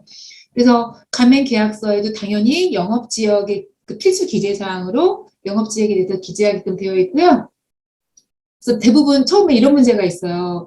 여기서 맹점은 우리 이제 학생이 가맹거래사 시험을 볼 수 있으니까 사실은 이런 현장에서 일 안 해보면 가맹사업법을 딸딸 외우긴 했지만 실제 뭐가 문제인지 문제점이라 개선안을 제시할 수는 없잖아요. 근데 이런 문제를 풀 때 이런 문제점이 있고 이런 맹점이 있고 이런 게 이렇게 제도적으로 개선이 필요하다라고 언급하면 아주 베스트야 답변이. 그냥 이렇다 이렇다 쓰는 것보다. 그래서 예를 들면 영업지역도 영업지역에서 가장 문제가 뭐냐면 첫 번째는 그 어느 정도 보호해줘야 된다는 최소 규정이 없어요. 그러니까 솔직히 만약에 50m야. 50m가 보호해주는 거야, 지금? 50m가 독인데, 50m를 영업지역으로 주면 그게 보호가 되냔 말이에요. 이건 실제로 지금 바뀌었나 안 바뀌었나는 모르겠는데요. 제가 예전에 편의점 분쟁 많이 할 때, 편의점 영업지역 보호가 50m였어요. 그러니까 우리 학생이 딱 봐도 편의점 GS가 저기도 있는데 여기도 있고 세븐 여기 있는데 세븐 여기 막 이런 게 영업지역을 안 지키는 게 아니라 되게 조금 줘서 그래요. 근데 사실 그렇게 조금 주면 저쪽 가맹점이랑 나랑 매출을 나눠 먹기 해야 되는, 그죠? 나 혼자 다 먹을 수도 있는데 제가 들어와서 나눠 먹게 된 식이 있어요. 근데 그때 전에 이게 학회에서 약간 문제가 됐었어요. 영업지역 할 때. 그래서 그때 그 상대방 편의점 담당자가 뭐라고 답변하셨었냐면 제가 이거 약간 지적했었는데 답변하셨냐면 그 자리에 저희 브랜드가 안 들어가도 다른 편의점 브랜드가 들어와서 크게 의미는 없습니다라고 얘기를 했어요. 그거는 우리가 들어가나 다른 편의점이 들어오나 매일 밤이다. 그래서 우리가 들어간다. 그래서 영업적으로 쫓겨주는 거다. 근데 어때요? 저는 우리 학생은 만약에 세븐, GS, CU 뭐 이렇게 있으면 주로 어디 가요? 저는 CU 많이 가요. 만약에 CU가 세 개 중에 다 있으면 CU만 선택적으로 가시는 거죠, 먼저. 네. 만약 가까운 데 가겠지만 비슷한 데 다 있다. 음, 저는 비슷한 데 다 있다 그럼 전 GS를 가거든요. 음, 근데 거기에 저 자리에 여기에 GS가 있는데 저기에 GS가 있는 거랑 저기에 CU가 있는 거랑 전 다르다고 생각하거든요. 왜냐면 저는 GS를 가니까 저기 CU가 있든 세븐이 있든 개의치는 않아요. 근데 그쪽 담당자는 우리가 여기 저기다 안 내도 저기가 세븐이 들어오니까 우리가 GS를 그냥 또 내는 거다. 저는 그냥 그 설득력은 좀 없는데 여하튼 법의 맹점은 최소한 보호 규정이 없고 그냥 영업지역만 보호해주라고 하니까 이렇게 좀 말도 안 되게 짧게 주는 문제점이 좀 있고요. 또 하나는 이거는 본사들의 약간 이제 아셔야 되는 건데 본사들이 좀 생각하셔야 되는 건데 또 영업지역을 지나치게 넓게 주시는 데가 있어요. 막 착해. 그래서 넓게 주는 게 최고라고 생각해. 그래서 우리는 그렇게 악덕 본사가 아니라서 넓게 줄 거예요. 막 이러시거든요. 근데 우리 학생도 생각해 보면 아무리 넓게 가까이 있었으면 좋겠는데 너무 멀어서 못 갈 때도 있잖아요. 넓다고 능사는 아니거든요. 예를 들면 학원 프랜차이즈에서 무슨 문제 생겼냐면 실제 제 거래처인데 처음에 제가 이렇게 미팅을 할 때 너무 넓게 주시는 것 같다. 그래서 이렇게 넓게 줄 필요 없다. 그랬더니 아니래요.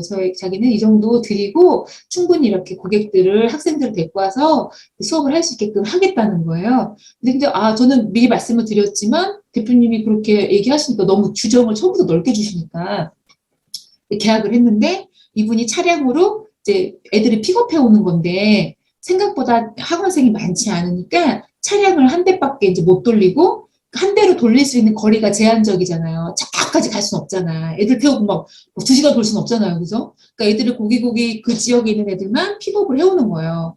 근데 그러던 와중에 저쪽 지역에 있는 어떤 한 예비 창업자가 나 그거 이 지역에서 하고 싶다. 나 그 매장 내고 싶다. 그 학원 내고 싶다. 연락이 온 거예요, 본사에.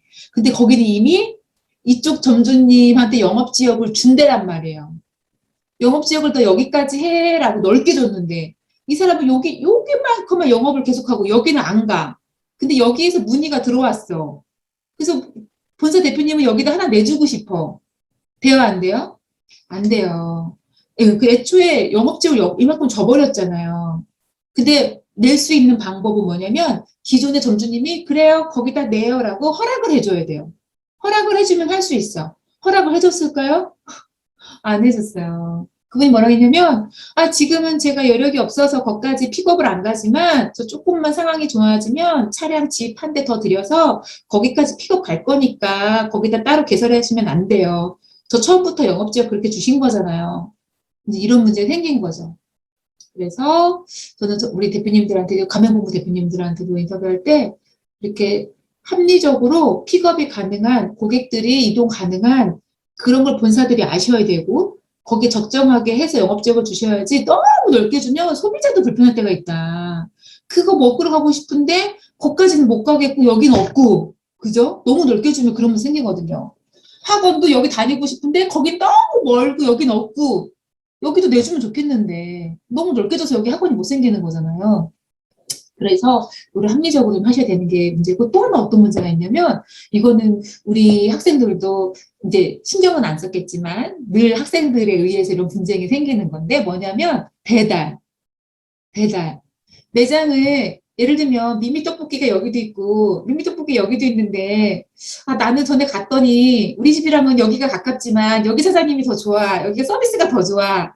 여기가 조금 싸. 이러면 배달 팁은 어차피 똑같다고 하면 여기가 1,000원 더 싸, 내지는 여기 사장님이 엄청 좋아, 아니면 여기는 뭘 사면 뭘 덤으로 줘, 뭐 이런 걸 알아. 그럼 여기다 안 시키고 난 여기가 가까운데, 내 집에서는 여기가 가까운데 내가 여기서 시키는 거죠. 그죠? 그러면은 이 사장님은 주문이 들어왔으니까 이 동네까지 배달을 가거든요. 영업직은 서로 아침범한 건 아닌데 배달 거리가 길어질 수 있거든요. 그러니까 배달을 저까지 간단 말이야. 그러면 이쪽 사장님이 같은 미미치킨인데 저쪽 동네 사장님이 우리 동네까지 배달 오는 걸 봐버렸어. 아니 미미치킨이 여기까지 배달 오면 어떡하나? 내 동네에는 내가 하는데. 근데 이건 누가 선택한 거예요? 고객이 선택한 거야, 고객이. 그래서 공정위 입장은 이게 제일 문제가 많아요. 이제 배달을 매장을 본사가 또 낸 건 아니지만은 이 점주님이 배달을 막 2km까지 가버리고 원래는 500m 줬는데 영업지역에서 500m 줬는데 배달을 막 1.5km, 2km까지 가버리시니까 저쪽에 매장이 있는 동네까지도 여기 사장님이 배달을 가는 문제가 생기는 거잖아요. 그래서 점주님들이 엄청 이것 때문에 싸움이 많고 본사에 항의하는데 이거는 고객들한테 선택권이 있는 거라서 법적으로 어떻게 해결할 수가 없고요. 현재 법으로는 해결할 수가 없고 또 본사가 이거를 배달을 가라 마라 할 수가 없는 상황이에요. 본사가 지켜야 될 건 오프라인 매장을 서로 규정하고 있는 정보공개서에 저희는 500m입니다, 600m입니다, 1km입니다라고 규정한 그 안에 또 안 내기만 하면 되는 거지. 배달을 점주님이 얼만큼 가는 거 배달 가지 마세요. 이거는 오히려 본사가 불공정 거래 행위를 한 거예요. 너 배달 가지 마라 저쪽 동네에. 배달 가면 딱 때려버릴 거야. 배달 가면 너 딱 물량 줄여버릴 거야. 배달 가지 마 저쪽 동네까지라고 하잖아요 본사가. 그러면 이거는 공정위에 신고할 거 아니에요. 저 공정위 저기요. 저희 본사 가요. 제 배달 멀리 주문 들어와서 가려고 하는데 못 가게 하고요. 갔더니 저 물량 줄여버리고요. 저한테 페널티 물렸어요. 라고 신고하면 본사가 바로 혼나요. 바로 제재 들어가요. 공정위로부터. 그래서 본사가 되게 괴로워하는 부분이기도 한데 왜냐면 점주님들끼리 막 왔다 갔다 배달하시니까 이거는 현재 법으로서는 어떻게 할 수 없고요. 아마 이 영업지역 보호도 온라인으로 보호하는 법규가 생기긴 힘들 것 같아요. 왜냐면 소비자의 선택을 지나치게 제한하잖아요. 그죠? 나는 저쪽 동네 사장님 샐러드가 맛있는데 저쪽에서 배달 여기 못 오면 난 맨날 별로 마음에 안 드는 이쪽 사장님 샐러드를 시켜 먹어야 되니까 그거는 온라인의 영업지역을 규정하는 거는 쉽지는 않을 것 같지만 그런 문제는 좀 있다. 영업지역은 오프라인에서만 규정이 되고 있고 냉점은 최소 규정이 없어서 지나치게 협소하게 주는 이런 그래서 점주님 매출에 영향을 끼치는 이런 문제가 있다라는 걸 아시면 좋고요. 그리고 바꿀 수 있는 방법이 있어요. 영업지역을 처음에 너무 넓게 줬는데 바꾸는 방법이 딱 한 가지인데 이것도 힘들어요. 계약을 다시 이제 우리 재계약하자. 계약 기간 2년 끝났으니까 연장하자. 이렇게 해서 연장하기로 했는데 연장할 때 너무 넓게 줘가지고 또 어차피 거기서 손님도 안 오잖아. 영업지역 조금 줄이자. 이렇게 했을 때 좋아요라고 동의를 해줘야 돼요. 싫어요라고 하면 안 돼요. 그래서 처음부터 너무 넓게 이렇게 영업지역을 설정해 주시는 거는 본사로서는 정말 바람직하지는 않고 또 가맹점한테도 도움이 안 될 수도 있고 될 수도 있고 그렇다라고 말씀드려요. 영업지역 보호제도 말씀드렸고 이게 그거예요. 너 저까지 배달 가지 말라고 이게 영업지역 준수하라라고 강제하는 거라서 불공정 거래 행위에 해당되는 거고요. 요게 지금 이제 BBQ 사건인데 한 점주님이 저쪽 동네까지 자꾸 배달을 가는 거예요. 배달 가고 전단지도 뿌리고 이거 벌써 옛날 얘기죠. 예전에 이제 배달 앱이 없을 때인데도 이 사장님이 너무 열정이 많아서 막 저쪽 동네까지 막 전단지 뿌리고 막 하신 거예요. 당연히 고객들은 이 사장님이 배달도 빨리 오고 깨끗한 기름에 자주 이렇게 튀기시는 것 같고 그래서 고객들이 이제 주문을 하니까 배달을 가는 걸 저쪽 동네 점주님이 본 거예요. 그래서 본사에다 민원을 넣고 본사 입장에서는 이제 저쪽 배달까지 가시지 마라라고 했는데 그래도 열심히 자꾸 배달하시니까 그 치킨 다 물량을 줄였거든요. 물량을 줄여버린 거예요. 거기까지 넘어가지 마시라고요. 그냥 딱 그 동네에서만 배달하시라고요. 그래서 물량을 줄여서 이 점주님이 닭을 사입하면 계약 위반이니까 공정에 신고했어요. 내가 배달 고객들이 전화해서 가는 건데 내가 배달 가면 안 됩니까? 근데 공정의 판단이 가도 됩니다. 본사가 닭을 줄인 건 잘못한 겁니다. 라고 해서 본사가 시정명령 받고 이랬던 사안이에요. 그래서 영업지역을 지켜주는 거랑 그죠? 영업지역을 딱 설정해주고 거기다 다른 가맹점 안 넣는 거 이거랑 영업지역 너 거기 배달 벗어나서 하지 마 이거랑은 좀 다른 개념이에요. 이런 것도 숙지하고 계시면 좋을 것 같고 이것도 저는 성향이 사람마다 다른데 사람들이 저는 되게 이렇게 약간 와일드하고 개방적이고 이럴 것 같다는데 저 엄청 보수적이고 사람들 다 얘기해요. 술 잘 먹게 생겼다고. 술 못 마셔요. 이 활달한다고 술 잘 마실 필요는 없잖아요. 술 먹으면 어지럽고 막 토 쏠려서 못 마셔요. 여하튼 저는 약간 이렇게 막 세게 나갈 것 같은데 은근히 보수적이거든요. 아마 우리 학생도 만약 가맹거래사가 된다면 성향에 따라서 계약서를 만들어 드리겠지만 저는 어떤 입장이냐면 본사도 안 다쳤으면 좋겠고 나도 안 다쳐야 돼요. 그 조항 때문에.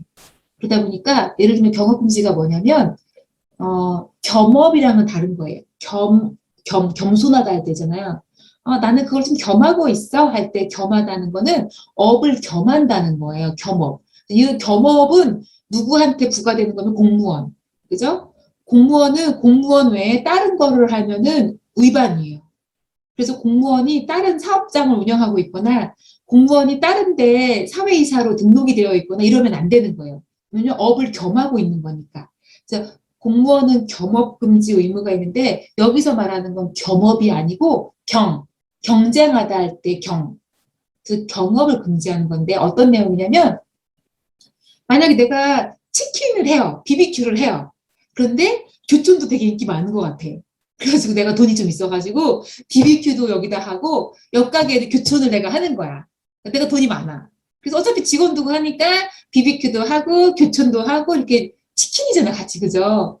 이게 경쟁되는 업종이잖아요. 서로 둘이 라이벌인데 약간 그래서 점주님한테 저희 거 하면서 경업은 하지 마세요 이 뜻이거든요. 저희 치킨 하면서 다른 치킨 하지 마세요 라는 뜻이에요. 근데 이거는 되죠. 여기서 경업은 이제 같은 경쟁되는 업종을 하지 말라는 뜻이고요. 만약에 내가 돈이 좀 있어. 그래서 막 직원들 돌려서 막 돈이 많이 들어왔으면 좋겠어. 그래서 여기는 교촌치킨하고 저 옆 가게에다는 조수떡볶이하고 이거는 괜찮은 거거든요. 떡볶이랑 치킨은 다르잖아요. 이거는 해당 사항은 없는 거고 내가 여기 교촌하는데 BBQ를 또 하겠다. 이러면 요게 경업에 문제 되는 건데 그래서 저는 계약서에 어떻게 되어 있냐면 계약 기간 중에는 경업금지 조항이 이제 이렇게 실효가 되게 경업을 하시면 안 됩니다라고 써드려요. 나랑 계약하고 있는 동안에는 또 치킨 2개 하지 마. 뭐 이런 뜻이잖아요. 근데 조금 강성이거나 좀 센 거래사님들은 어떻게 써드리냐면 너 나랑 계약이 끝나도 계약 기간 중에는 말할 것도 없지만 계약이 나랑 끝나더라도 너 거기서 1년간 내가 했던 거랑 동일한 거 하지 마. 라고 계약서를 써버리는 거예요. 차이가 뭐예요? 저는 계약 기간 중에만 하지 말라고 써줬고 이쪽 계약서에는 계약이 끝났는데도 1년 동안 하지 말라는 거예요. 근데 공정위 입장은 어떠냐면 이것도 시험에 자주 나오는 건데 우리 친구는 어때요? 만약 본사 입장은 뭐냐면 내가 알려줬는데 내가 노하우도 다 알려주고 다 알려줬는데 나랑 계약이 끝나고 나서 그 자리에서 계속 치킨을 튀기면 우리 점주들은 뭐가 되니? 나는 뭐가 되니? 그러니까 계약 끝나고 1년 동안은 거기서 내가 했던 거 그거 하지 마. 치킨 하지 마. 이 뜻이거든요. 어때요? 합리적이에요? 아니면 좀 별로예요?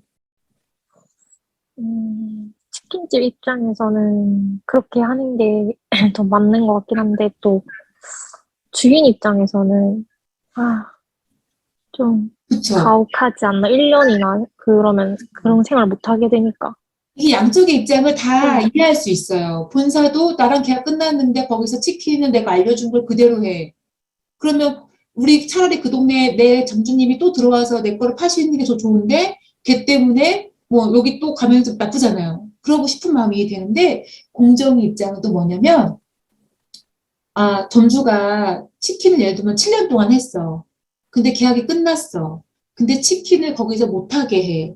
그러면은 직업 선택의 자유를 심하게 침해한다는 거예요. 어떤 직업을 선택하든 자유가 있는 거잖아요.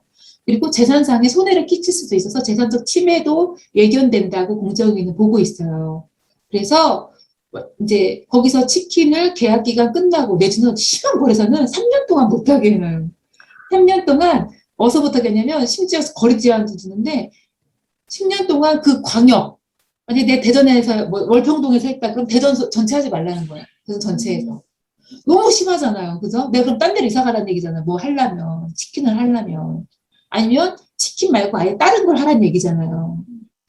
그래서 이게 좀 부당한데 공정위가 어떻게 정리했냐면 재산권, 직업 선택의 자유를 심하게 침해하는 거고 재산 침해도 수반이 되는 거라서 경업금지 조항을 그렇게 두지 않기를 권고한다라는 거, 권고한다. 법에는 나와 있지는 않고요. 공정위 입장이에요. 저는 공정위 입장을 거슬러서 좋을 것도 없고 왜냐면 문제가 돼서 신고가 들어가면 이게 공정위가 약관 계약서가 부당한지 따지거든요. 또 하나는 점주님 입장에서도 너무 가혹한 것 같은 거예요. 그래서 저는 이렇게 두지 않고 저는 계약서를 경업금지는 딱 계약 기간 중에만 계약 기간 중에는 나랑 계약한 거니까 내 거만 열심히 해주라. 사람이 에너지가 한계가 있는데 딴 거 막 하면 어떡하니. 이런 마음인 거니까 당연하잖아요. 그래서 저는 계약 기간 중에만 좀 인정하는 경향이 좀 있고요.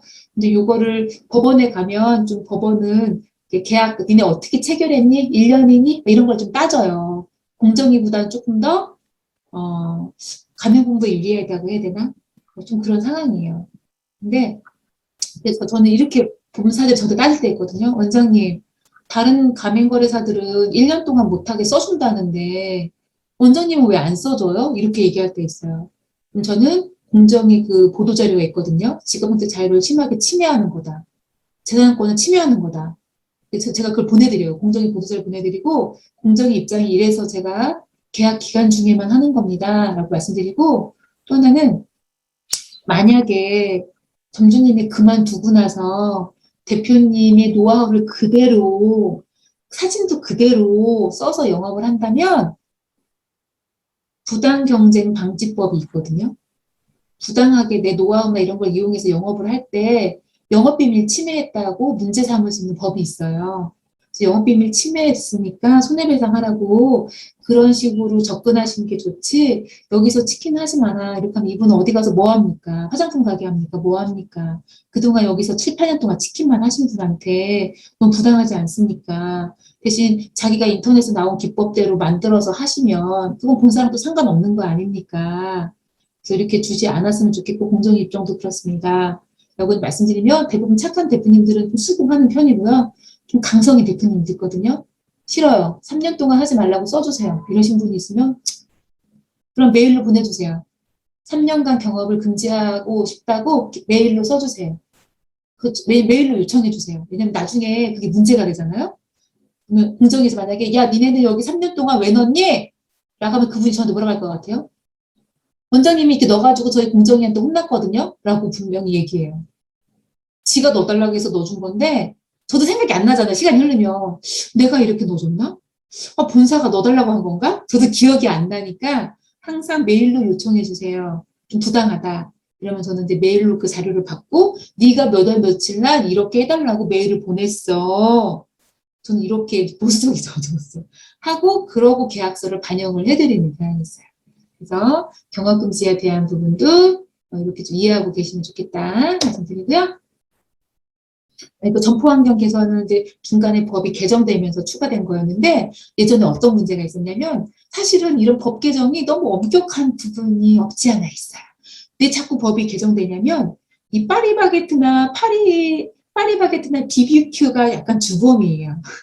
법을 강화시키는데 일조를 하고 있어. 왜 이런 게 생겼냐면 이제 보통은 계약 기간을 2년이나 이렇게 3년 단위로 맺어요. 그럼 계약 기간이 끝나면 또 연장해서 하고 싶잖아요. 왜냐면 처음에 인테리어나 이런 거 다 했으니까 연장, 또 연장 이렇게 하는 게 일반적이거든요. 근데 BBQ랑 파리바게트가 계약 기간이 끝나면 연장, 계약을 또 하는 조건으로 뭐를 내세웠냐면 니네 점포 좀 낡았으니까 리뉴얼 좀 해. 니네 점포 좀 후진돼 있으니까 조금 좋은 데로 나오고 카페 형태로 좀 운영해. BBQ 옛날에는 다 배달이었잖아요. 근데 왜 BBQ도 카페 형태가 있잖아요. 근데 그게 이제 재계약 조건으로 내거는 거예요. 아니면 니네 지금 매장에 이런 가구들 너무 낡았으니까 가구 다 교체해. 이렇게 재계약 조건을 낼 거니까 우리 점주님들은 이거를 안 하자니 이거 다 뜯어내고 다른 거 하면 돈이 더 들고, 이거를 하자니 다 이제 다시 또 뭐 리뉴얼 하라니까 또 해야 되고, 이런 상황이 울며 겨자 먹기가 된 거예요. 그래서 실제로 파리바게트에서 그 신결내 보면 점주님들이 이거 리뉴얼 하는데 드는 비용이 평균 1억 정도 들었대요. 4년 동안 영업해서 1억을 벌었을까 말까인데, 1억은 더 벌었겠지만 리뉴얼 할 때 드는 비용이 평균 1억이었대요. 본사는 리뉴얼하면서 돈을 또 남겨 먹잖아요. 그죠? 그리고 자기네 새로운 이미지를 싹 업그레이드 되면 물론 점주님도 좋지만 파리바게트 이미지가 얼마나 또 고급스러워지는 거예요. 이거 우리 학생도 아시겠지만 그런 이런 브랜드는 예를 들면 애플 이름값으로도 몇 조 원이거든요. 삼성 여기도 지금 몇 조 원이거든요. 예를 들면 BBQ 이것도 엄청 비쌀 거예요. 이름값이. 이게 브랜드 가치인데 브랜드 가치가 올라가. 그죠? 매장이 고급스러워지고 이뻐지고 고객들한테 선호도가 좋아지면 그 브랜드 지적재산권이 돈으로 어떻게 매길 수도 없는 그게 가치가 올라간단 말이에요. 그 본사는 다 좋은 거예요. 리뉴얼해서 돈 받고 이미지 좀 깨끗해지고 고급스러워져서 그걸로도 돈 벌고 다 좋아. 그 점주님만 죽을 맛이 된 거예요. 그래서 이제 법이 이렇게 만들어졌어요. 부당하게 점포를 리뉴얼하라고 하지 마라. 아무 때나 하지 마라. 라고 이제 더 바뀌었고요. 근데 이제 예를 들면 이럴 때 있어요. 징그럽게 낡은 매장이 있어. 막 더러워 죽겠어. 하나도 10년째 아무것도 안 고쳐가지고. 그래서 이제 이런 건 당연히 정당한 거죠. 그죠? 정당하게 요구하는 건데, 요구하더라도, 요럴 때 요구해야 되고, 정말 누가 봐도 이제 노후화가 됐다. 이렇게 이제 이런 시점에서 리뉴얼을 요구할 수는 있다. 조건이 리뉴얼할 수 있고, 대신 리뉴얼 하더라도, 요구를 하더라도, 니네도 본사도 니네도 좋잖아. 돈도 벌고 이미지도 좋아지고. 그러니까 리뉴얼에 드는 비용을 니네도 부담해. 본사 니네도 부담해. 이렇게 바뀌었어요. 그래서 리뉴얼 간판 교체하고 뭐 안에 가구 바꾸고 뭐 이런 거 있잖아요. 리뉴얼에 드는 비용의 20%를 본사 부담해요. 만약에 8천만 원 든다. 그러면 1,600만 원은 본사가 내줘야 돼요. 근데 더 심한 건 뭐냐면 매장을 옮기게 하는 경우가 있었어요. BBQ도 그랬고 파리바게뜨도 그랬고 매장을 이렇게 더 좋은 데로 큰 대로변 쪽으로 나오라고 하는 거예요. 카페 형태도 넓혀서 이사 가라는 거예요. 그러면 이제 완전히 이거 철거해야 되고 새로 인테리어 다 해야 되고 이런 상황이잖아요. 매장을 옮기는 경우에는 그럴 때는 드는 비용의 40%를 본사가 부담하라고 법에서 이렇게 딱 못 찍었어요. 그러니까 매장을 리뉴얼은 20%, 매장을 옮기게 하는 경우는 40%를 본사 부담. 그래서 요 부분 아셔야 되고 실제로 이제 가끔 전 답안 쓸 때 이렇게 사례 같은 거 넣으면 좋은데 조스 떡볶이가 점주님들 이렇게 리뉴얼하는 조건으로 재계약 조건으로 재계약해줄 테니까 매장 리뉴얼해라 라고 제시를 했고 그때 본사가 비용 부담은 해주긴 해줬는데요. 몇 프로를 부담해? 제가 몇 프로라고 했죠? 매장 리뉴얼? 20%. 네, 20%를 부담하는 조건이었는데 법적으로 이건 정해진 거예요. 그거보다 더 해주면 좋지만 밑으로 하는 건 안 되거든요. 근데 조스 떡볶이가 20%를 부담해야 되는데 5.7%인가를 부담했어요.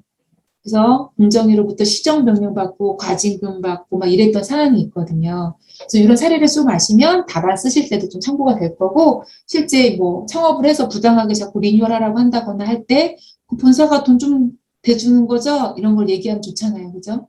참고적으로 점포 리뉴얼하라고 할 때는 본사가 시킬 때 만약에 이건 안 돼요. 점주님이 나는 좀 이쁘게 바꾸고 싶어. 근데 본사가 바꾸라고는 안 했어.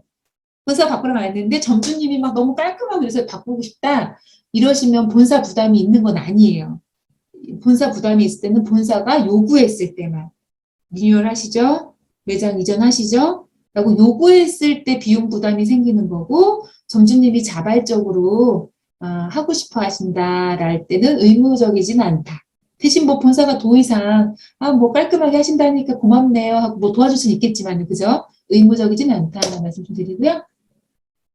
아까 제가 말씀드렸던 이거 여기가 이제 도수떡볶이거든요. 여기서 하나 보이는 게 그래서 이제 몇몇 28명 점주님 대상으로 매장 계약갱신 조건으로 리뉴얼하라고 했던 거고요. 실제 5.2% 정도만 지급을 했다고 해요. 그래서 과징금도 내고 시정명령도 받고 했던 사안이고요. 문제는 지금 이게 별거 아닌 것 같지만 이게 이런 걸로 시정명령 받고 과징금 부과받았다라는 거를 정보공개서에 밝혀야 되거든요. 근데 나 잘못해서 공정위한테 혼났어 라는 걸 밝혀야 되니까 이런 걸 기재하는 게 유쾌하진 않죠. 그죠? 근데 이런 처분을 안 받는 게 본사 입장에서는 매장에 또 관리를 잘 하시는 거죠. 그리고 광고 판촉이랑 이제 이게 문제가 좀 있는 게 뭐냐면 예를 들면 이제 우리 TV 드라마 속에 가끔 브랜드들 보일 때 있잖아요.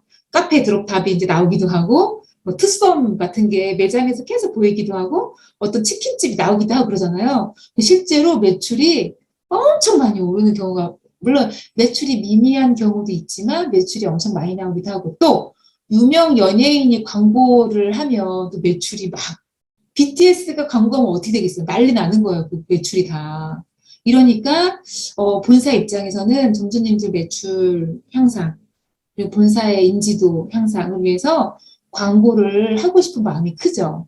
그런데 돈이 너무 어마무시하잖아요. 그러니까 이럴 때 점주님들도 좀 부담해 주세요. 이렇게 할 수 있어요. 그런데 그거는 미리 정보공개서에다가 아까 얘기했잖아요. 별 내용이 다 들어가 있다고. 정보공개서에 써 있어야 돼요. 우리는 TV 광고나 이런 광고를 할 때 점주님들한테 부담을 시킬 수 있는데 그 부담 조건은 들어가는 비용의 50% 정도를 점주님들이 n분의 1 하는 거다. 내지는 들어가는 비용의 30%를 점주님들이 n분의 1 하는 거다. 나머지 70%는 본사가 부담한다. 이런 조건들이 나와 있어요. 왜냐면 느닷없이 점주님한테 부담시키면 힘들잖아요. 근데 어떨 것 같아요? 예를 들면 우리 학생한테 여쭤볼게요. 내가 가면 점주인데 예를 들면 소녀시대를 써가지고 광고를 할 거예요. 근데 비용이 500만 원 부담해야 된대요. 하고 싶을까요? 안 하고 싶을 것 같아요? 안 하고 싶을 것 같아. 소녀시대인데 싫어 그래도? 근데 금액대가 너무 부담스러워. 네, 그럼 부담스럽고. 만약에 매달 50만 원씩 10달로 분할해서 내는 조건이면 또 어때요? 그래도 매달 그래서 내고 싶지 않아. 내고 싶진 않을 것 같아요. 그러니까 이게 점주님마다 생각이 다 틀려요. 그죠? 어떤 점주님은 소녀시대를 써서 500만 원 내가지고 내가 500만 원 이상을 매출을 뽑을 수 있을 것 같은데?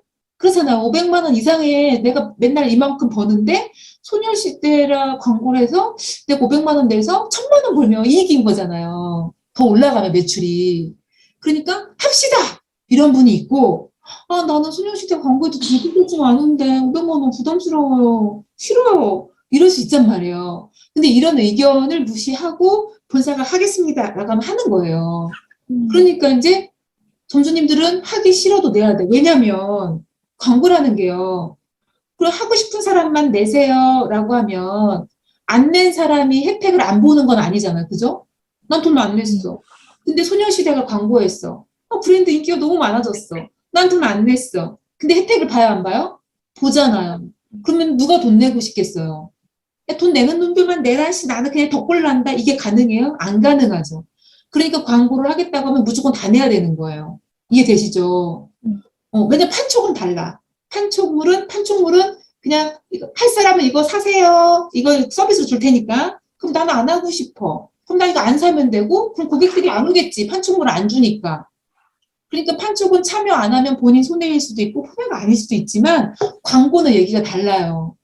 광고는 내가 안 하고 싶다고 돈 안 냈다고 효과를 안 보는 것도 아니죠. 그러니까 누구나 다 효과를 누릴 수 있는 거니까 똑같이 돈을 내야 되는 게 맞아요. 대신 이제 가끔 저한테 분쟁했던 게 뭐가 있었냐면 뭐 피자인데 유병재를 모델로 썼대요. 유병재. 근데 저한테 분쟁 상담하신 분이 자기는 유병재가 싫다는 거예요. 인기가 없을 것 같다는 거예요. 그래서 반대했대요. 이 광고는 안 했으면 좋겠다. 근데 제가 방금 말씀드린 것처럼 싫다고 돈을 안 낼 수가 있어요? 내야 되는 거죠. 근데 그 당시에 유병재가 약간 핫했을 때라서 많이 찬성을 또 하신 거예요. 하신 분도 많았고 그래서 피자의 어떤 컨셉이랑도 맞았나 봐요. 그러니까 유병재가 썼겠지. 근데 이분은 유병재도 별로 마음에 안 들었지만 광고비도 그래도 다 내야 되고 그리고 실제 광고가 나가고 나서 매출이 하나도 안 올랐다는 거예요. 그래서 제가 이 광고비를 내는 게 맞냐는 거예요. 나는 광고가 나간 뒤로 매출이 하나도 늘지 않았고 나는 이 유병재를 광고로 쓰는 그 광고를 동의한 적도 없다. 라고 말씀드렸는데 전 상담을 요청하셨는데 현재 법으로는 어떠냐면요. 이런 광고를 하겠다고 사전에 알리기만 하면 돼요. 알리고 비용은 이 정도 예상이 되고 점주님들 부담은 이 정도고 본사 부담은 이 정도고 본사가 많이 부담하고 있다. 점주님들은 n분의 1 하셔가지고 1인당 300만 원 정도인데 부담이 대신이 10달로 나누어 내겠다. 이렇게 다 안내가 간 거예요. 사전에. 문제가 없어요. 하겠다고 얘기했고 통보했고 부담일 얘기했고 다 문제 없어요. 그래서 효과가 없는 게 문제가 되지 않냐고 또 물어요. 그런데 우리가 광고가 항상 효과 있다고 장담할 수는 없잖아요. 그죠? 효과는 있었지만 경기가 나빠져서 매출이 또 안 나올 수도 있어요. 그러니까 광고를 해서 효과가 없으니까 돈을 내가 광고비 낸 걸 돌려달라고 할 수는 없거든요. 이런 게 너무 이슈가 커져서 법이 조금 바뀐 게 있는데 뭐가 있냐면요.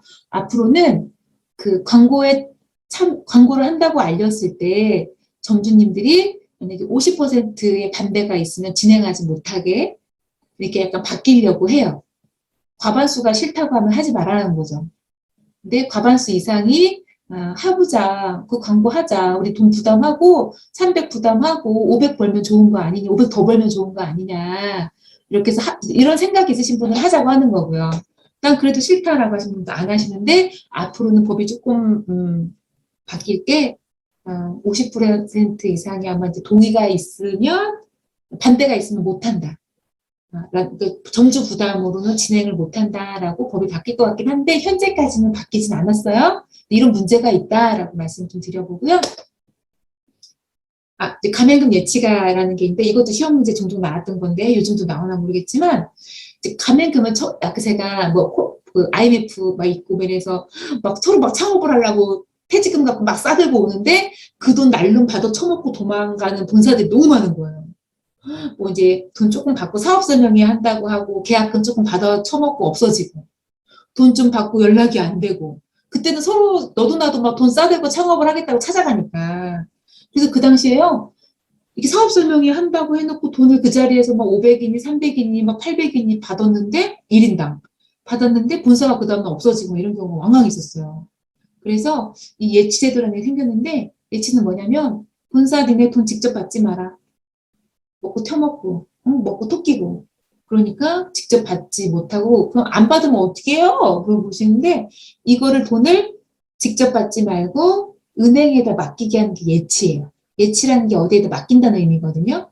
근데 본사한테 주는 거 아니고 은행에다 맡겨놓고 나중에 본사가 없어졌거나 연락이 안 되거나 이러면 그 돈을 점주님이 찾아가게끔 만들어 놓은 제도죠. 근데 무슨 맹점은 또 뭐냐면 모든 돈을 예치하는 건 아니야. 모든 돈을 예치하면 본사가 인테리어 공사 같은 걸 할 수가 없잖아요. 그죠? 그래서 모든 돈을 예치하는 건 아니고요. 이제 이렇게 사업 초창기에 내는 게 보통은 가맹비, 교육비, 보증금 이거를 미리 내게 하거든요. 요것만. 가맹비, 교육비, 보증금 요 돈만. 인테리어 비용은 계약하고 나서 본사 주는 게 맞고요. 계약하기 전에 아니면 계약하고 나서라도 본사가 돈을 그거 받아 처먹고 자꾸 없어지니까 그러지 못하도록 한 게 가맹비, 교육비, 보증금은 계약을 하고 나서라도 본사 계좌에 넣지 말고 본사랑 계약이 된 은행이 은행장 명의로 맡겨두게 하는 방법. 이게 가맹금 예치제도예요. 이거는 잘 알고 계시면 유용해요. 본사한테 줬다가 본사가 연락도 잘 안 받고 톡 끼고 막 이런 경우가 있기 때문에 은행에 좀 맡겨놓게 하는 거구나 라고 하시면 되고요. 아니면 은행에 맡기는 게 좀 불편하다 어떻게 하는 건지 모르겠다 하면 본사가 서울보증보험에서 이거를 보상해주는 혹시 본사가 먹고 도망가면 그 돈을 물어주는 그런 보험이 있어요. 그게 서울보증보험에서 팔고 있는 보험인데 가맹점 사업자 피해 보상 보험이에요. 그거를 만약에 본사가 끊어주면 그 증권을 끊어주면 내가 은행에 안 맡기고 본사에 직접 줘도 돼요. 근데 이거는 돈이 좀 들어요. 증권을 끊어주려면 본사가 돈이 드니까 증권을 끊어주는 본사도 있고 돈이 조금 아까우면 은행에 맡기세요 하는 본사도 있고 조금 멍충이 같은 본사는 직접 받기도 하고 근데 직접 받으면 나중에 탈이 좀 많거든요. 그래서 이런 가맹금 예치제도가 있다라는 점도 아시면 좋을 것 같고요. 이런 거 좀 어려우니까 시험 볼 때는 딸딸 외워야 되지만 지금은 넘어갈 거예요. 그리고 가맹금 반환도 시험에 많이 났던 문제 중에 하나인데 점주님 입장에서 되게 중요한 거죠. 내가 언제 돈을 돌려받을 수 있나? 이때인데 아까 제가 누누이 얘기했던 내용이 다 함축되어 있어요. 첫 번째, 정보공개서를 안 줬거나 정보공개서를 주긴 줬는데 14일이 안 됐는데 계약을 체결했거나 1번이 그 내용이고요. 그럴 때 돈을 돌려달라고 할 수 있다는 뜻이고요. 두 번째는 가맹본부가 나한테 허위 가장 정보를 줬어. 제가 아까 허위 가장은 부풀리거나 꼭 말해야 될 걸 안 하거나 중요한 정보에서 중요한 내용을 숨겼거나 이럴 때 안 썼거나 이런 경우에도 돈을 돌려달라고 할 수 있는 거고요. 3번은 이제 그런 내용 같은 거고, 4번은 설명을 안 드렸던 부분인 게 뭐냐면, 본사가 갑자기 정당한 이유도 없이 가맹사업을 폐업시켜버렸어.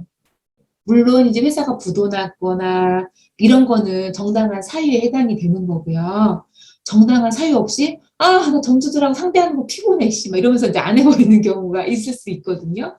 그럴 때는 돈을 돌려줘 그러면 이라고 할 수 있어요. 그래서 정당한 사유로 폐업한 거다라는 건 본사가 소명해야 되는 거고요. 점주님은 본사가 폐업을 갑자기 해버려가지고 물류받는 것도 힘들어지고 마케팅 지원 같은 것도 없고 나 이래서 이거 못하니까 돈 돌려주세요 이런 거거든요. 그래서 본사가 정당한 사유 없이 가맹 사업을 이제 안 하게 되는 경우도 돈을 돌려달라고 하는 거다라고 말씀드리고, 그리고 이제 요게 또 분쟁이 상당히 많은 건인데 뭐냐면 본사가 해지를 일방적으로 했다는 거예요. 일방적으로 할 리는 없고 점주님도 잘못한 게 분명히 있을 텐데 점주님들은 상담할 때 대부분 무슨 말 하시냐면 본사가 이렇게 잘못했는데 나 돈 돌려받을 수 있어요? 하고 본사 잘못한 거만 얘기하거든요. 그럼 저는 얘기해요. 점주님이 잘못한 것도 얘기해 주셔야 제가 대처 방안을 말씀드려요. 점주님이 하나도 잘못 안 했는데 해지할 본사는 별로 없어요. 라고 말씀드리면 이제 그때 자기가 잘못한 게 쭈르륵 나오거든요. 근데 잘못한 게 쭈르륵 나오더라도 본사가 절차를 안 지키면 본사 문제가 더 커지는, 본사 과실이 더 많아지는 거라서 이 상식적으로 이렇게 하시면 돼요. 만약에 우리는 야 그거 뭐 우리 계약 끝내 이럴 때 있잖아요. 우리 이혼 같은 거 우리 결혼 끝내 이게 해지하는 거 결혼 해지 그죠? 취소 하여튼 결혼 해지하는 건데 프랜차이즈도 이렇게 뭐가 안 맞으면 해지할 수가 있는데요. 보통은 이제 점주님들이 저 매출이 너무 안 나와가지고 자꾸 적자니까 힘들어서 그만하고 싶어요. 저 중간에 계약 기간 남았지만 해지하면 안 돼요? 이런 경우도 있는데 보통은 그건 합의 해지하니까 문제가 안 돼요. 그래요. 힘드시니까 제가 봐도 너무 힘드시네요. 그냥 매장 정리하세요. 이러면 땡큐한 건데 보통 본사가 먼저 해지를 원하는 경우는 흔치 않은데 점주님이 잘못하니까 해지하는 경우가 있어요. 예를 들면 점주님이 자꾸 물건을 딴 데서 사다 써. 그리고 매장을 너무 더럽게 운영해가지고 자꾸 SNS에 오르락내리락 해. 이러면 이제 본사가 계약을 해지하게 되는 건데요. 당연히 계약서에 어떨 때 계약이 해지될 수 있다라고 계약서에 써 있어요. 첫 번째는. 계약서에 안 써 있는 이유를 해지하면 안 돼요. 그러니까 경험이 많은 가맹거래사는 어떤 사유가 발생하는지 예견할 수 있어야 돼, 그죠? 그래서 다 넣어드려요. 계약 해지 사유로 사입했을 때 QCS, 그러니까 청결 위생 검사에서 60점 미만을 연속으로 뭐 몇 번 만났을 때, 아니면 SNS상의 뉴스상 뭐 이런 거에 크게 보도가 되어서 뭐 이제 크게 브랜드 이미지를 뭐 실추시켰을 때 뭐 여러 가지 사유가 있겠죠. 일방적으로 가맹점 문을 안 열고 휴업하고 있을 때 이런 사유를 낼 수 있단 말이에요. 근데 이제 그런 사유가 발생을 첫 번째는 해야 되고 사입하다 걸렸어, 그죠? 예를 들면 실제로 제가 아시는 돼지고기를 공급하는데 점주님이 되게 약간 싼 데서 약간 허접한 돼지고기를 자꾸 사다 쓰는 거예요. 본사한테 걸렸어. 그러면 너 딱 걸렸어. 너 계약 해지야. 이럴 수 있는 게 아니고 지금 계약서 몇 주 몇 항에 사입하지 말라고 되어 있는데 계약을 위반하셨습니다. 그래서 이거를 시정해 주십시오. 해지야가 아니라 시정해 주십시오. 우리 물건을 다시 구입해 주십시오. 라고 시정 요청을 보내야 되는 게 첫 번째예요. 딱 걸렸어, 해지야. 이게 아니라. 너 해지 사유가 발생했는데 시정할 기회를 주겠어. 라고 내용 증명을 일단 보내야 되고요. 그리고 시정해 라고 하고 기간을 2개월을 줘야 돼요. 2개월 동안 시정해 주세요 라고 문서를 2번 보내야 돼요. 이게 절차예요. 다시 계약서에 해지 사유가 써 있어야 되는데 그 해지 사유가 발각이 됐다. 그러면 시정해 주십시오라고 서면 내용 증명을 보내야 되는데 그 시정해 달라는 기간은 2개월이 이상이어야 되고 2개월 동안에 시정해 달라는 문서를 2번 이상. 한 번 보내고 계속 2개월 기다리면 안 되는 거고요. 시정해 주세요. 또 이제 한 달 있다가 시정이 안 되면 또 시정해 주세요. 2차 이상은 보내야 돼. 2개월. 그거를 지켜야만 지켰는데 점주님이 계속 시정 안 해. 그러면 2개월이 지난 시점에 그때서야 해지가 될 수 있어요. 왜 이렇게 어렵게 만들었냐면 점주님이 어떤 분은 많은 재산을 투여해서 이걸 시작하는 건데 깜빡하고 몰랐던 작은 실수 하나로 계약이 확 끝나버리면 이 돌이킬 수가 없잖아요. 그러니까 시정할 수 있는 기회를 이렇게 좀 길게 주고 있다라고 좀 아셨으면 좋겠고, 네, 또 하나는 아까 말씀드린 것처럼 점주님이 2년 계약이나 3년 계약을 보통은 하시는데 본사가 진짜 이랬어요. 모 피자 브랜드인데 잠실에서 피자 가게를 하셨거든요. 근데 전국에서 매출이 1등 찍는데요. 그 점주님이. 근데 3년 계약이 지났는데 본사가 재계약을 안 해준대요. 1등인데. 우리 학생이 생각했을 때 본사가 재계약을 안 해준 이유는 뭔 것 같아요? 본사에서 직접 변경해서 하려고. 아니, 우리 학생은 어떻게 정답을 꼭 잘 알죠? 이게 좀 싸가지 없어야 아는 대답인데. 내 마음이 본사 마음이구나, 이렇게 좀 그러는데, 전 처음에 좀 이해가 안 됐거든요. 아니, 1등 하는 점주님을 왜 재계약을 안 해주지? 전 정말 처음 이렇게 생각했어요. 너무 이제 바보 맹추죠. 근데 실제로, 본사가 1등 하는 자리잖아요. 자기네 직영점을 내고 싶고.